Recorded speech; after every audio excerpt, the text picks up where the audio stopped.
السلام علیکم جناب، پراپرٹی ڈرائیو میں خوش آمدید کہتے ہیں۔ امید ہے جناب آپ لوگ خیریت سے ہوں گے اور اللہ تعالیٰ کے فضل و کرم سے ایک اچھی زندگی گزار رہے ہوں گے۔ آج ہم کچھ ڈسکشن کریں گے فیصل ہلز کے حوالے سے۔ فیصل ہلز کے حوالے سے عید سے پہلے میں نے ایک ویڈیو میں اس چیز کا اظہار یا اپنے خدشات کا اظہار کیا تھا کہ فیصل ہلز کے اندر جو مارکیٹ ہے وہ کافی مصنوعی اس میں چلی گئی ہے، یا بہت زیادہ غیر معمولی قیمتیں جو بڑھ چکی ہیں ادھر، اور اس میں جو انویسٹر کے لیے ایک رسکی چیز مجھے نظر آنی شروع ہوگی کہ اگر نیا انویسٹر اب جاتا ہے وہاں پہ تو وہ آلریڈی ایک پیک پہ پہنچی ہوئی ریٹس ہیں اس کے، جو ریٹس ہم ایکسپیکٹ کر رہے تھے کہ اس نے تقریباً دسمبر تک اچیو کرنے ہیں، تو یہ اس کے قریب ابھی ہی پہنچ چکا ہے، یا اس کو ایک سمجھنے کے خطرناک انڈیکیٹر کے طور پہ میں لوں گا۔ تو اس وقت اگر ہم فیصل ہلز کی حقیقت پسندانہ یا نیوٹرل ہو کے بات کریں تو اس وقت فیصل ہلز کے اندر جو ہے پرائسز تو اگرچہ بڑھتی ہوئی نظر آ رہی ہیں۔ جب آپ خریدنے جائیں گے تو آپ کو یہ بہت مہنگا نظر آئے گا فیصل ہلز کے، وہاں بہت مہنگے پلاٹس ہیں، مگر یہ بات آپ کو سمجھنی ہے کہ اس وقت ٹریڈنگ کتنی ہو رہی ہے، یہ سب سے اہم چیز ہے۔ اس ٹائم پہ ٹریڈنگ بہت کم یا نہ ہونے کے برابر نظر آ رہی ہے۔ پرائسز اتنی زیادہ ہو چکی ہیں کہ وہاں پہ لوگ خرید و فروخت سے اب تھوڑا ہچکچا رہے ہیں، اور زیادہ تر لوگوں کو میں نے دیکھا ہے جو کہ عید کے بعد اب وہ بیچنے کی کوشش کر رہے ہیں، لیکن پوٹینشیل بائر نظر نہیں آ رہا۔ مارکیٹ کے پرائسز تو آپ نے چلیں سیٹ کر لیے کہ جی چلیں چیز کی اتنی قیمت ہے، لیکن خریدار اگر ہو تو پھر زیادہ مزہ آتا ہے۔ تو اس کا بتانے کی ساری چیزیں مطلب یہی ہے کہ فیصل ہلز کے ایک جمود کا شکار ہوتا دکھائی دے رہا ہے، اور یہ ایک آپ سمجھیں کہ ہر کسی کے پاس پلاٹس ہیں اس ٹائم پہ فیصل ہلز کے، اور اس ٹائم پہ ان کی خریدار جو ہے اس لیول پہ یا اس طریقے سے آ نہیں رہے جتنا لوگ ایکسپیکٹ کر رہے ہوتے ہیں۔ تو فیصل ہلز کی جو صورتحال ہے یہ ایک خطرناک رجحان یا ایک رسکی،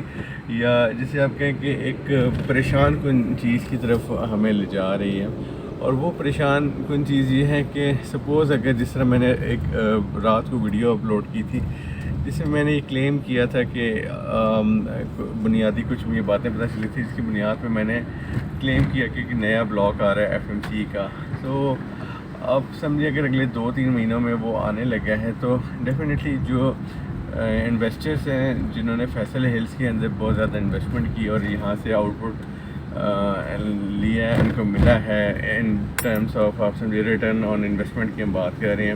اب وہ ان کو یہاں سے پیسے دوبارہ نکالنے ہیں اپنے اس مارکیٹ سے، فیصل ہلز کی مارکیٹ سے، اور اس مارکیٹ میں جب آپ دیکھیں تو جب نکلنے کا ایک ایگزٹ پوائنٹ ہوتا ہے وہ ڈیفائن کرنا ہوتا ہے، تو آپ سمجھے اگر 1-8 مہینہ اور ویٹ کر لیں یا 2 مہینے تک سپوز فیصل ہلز کی ہم بات کرتے ہیں تو لوگ یہاں سے پیسہ نکالنے کی کوشش کریں گے، تو پھر ایک عجیب افراتفری کا سا ہم دیکھتے ہیں کہ رجحان بننے جا رہا ہے۔ اس افراتفری میں اس لیے کہہ رہا ہوں کہ ہر کوئی پھر بیٹھا ہوگا کہ یار چلیں میں اپنے جلدی سے پلاٹ بیچتا ہوں، اور اب تو FMC کا بڑی اچھی لوکیشن پہ ایک یہ بلاک آ رہا ہے یہاں انویسٹ کرتا ہوں۔ تو اگین جس کا مجھے جو تمام آپ سمجھے یہ جو سارے کے سارے اشارے ہیں انڈیکیٹرز ہیں، یہ ہمیں ایک رسک ایلیمنٹ کو بہت زیادہ تیزی سے اس کی طرف ہم جا رہے ہیں، ہمیں یہ بتا رہے ہیں کہ یار یہ اس ٹائم پہ مسئلے مسائل آنے والے ہیں مارکیٹ کے حساب سے، اور ہمیں اس تمام چیزوں کو بہت کیئرفل ہو کے دیکھنا پڑے گا۔ تو فیصل ہلز میں اگر آپ نے انویسٹمنٹ ابھی کرنی ہے تو آپ بہت دیکھ بھال کے کریں، کیونکہ فیصل ہلز جو ہے وہ ایک خطرناک اس کی طرف جا رہا ہے، اور جب آپ کوئی بھی چیز مارکیٹ جو ہے وہ اصل سے ہٹ کے ایک مصنوعی اس کی طرف جا رہی ہو، اب بہت سارے لوگ اس چیز پہ اعتراض کریں گے کہ میں بلا وجہ فیصل ہلز کو اس طرح کر رہا ہوں، ہو سکتا ہے میں بالکل میرے خدشات بالکل بے بنیاد ہوں، لیکن جب آپ مارکیٹ کو اسٹڈی کرتے ہیں تو مارکیٹ کے اندر بہت سارے انڈیکیٹرز ہوتے ہیں جن کو آپ نے نظر میں رکھنا ہوتا ہے، ان تمام چیزوں کو سامنے رکھتے ہوئے آپ نے کوئی نہ کوئی اپنی چال چلنی ہوتی ہے۔ تو اب فیصل ہلز کے اندر بظاہر میں نے پہلے ویڈیوز میں بھی بتایا ایسے ہی ہمیں کوئی چیز نظر نہیں آ رہی کہ وہاں پہ کوئی گھر بننے شروع ہو گئے بہت تیزی سے، اینڈ یوزر آ گیا ہو، ابھی تو وہاں کچھ بھی نہیں ہے جناب۔ اب